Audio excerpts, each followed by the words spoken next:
Hey everyone, with West Coast Muscle Saws. This is that 090 that you've seen in previous videos that I repaired. We finally got it all hooked up with the 50-inch ripping chain. Bruce uses this. He uses it on a daily basis where he's out there milling lumber.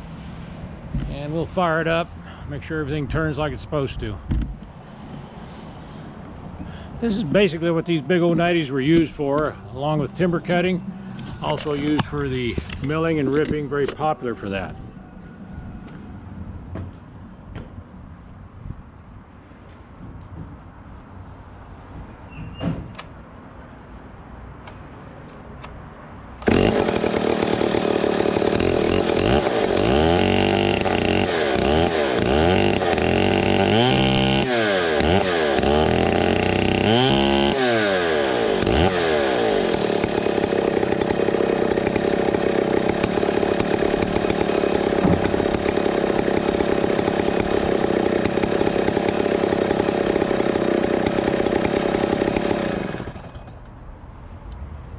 Bruce, very beautiful chainsaw.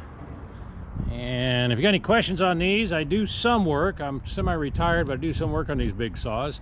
You can get hold of the chainsaw guy. You know how to get a hold of him.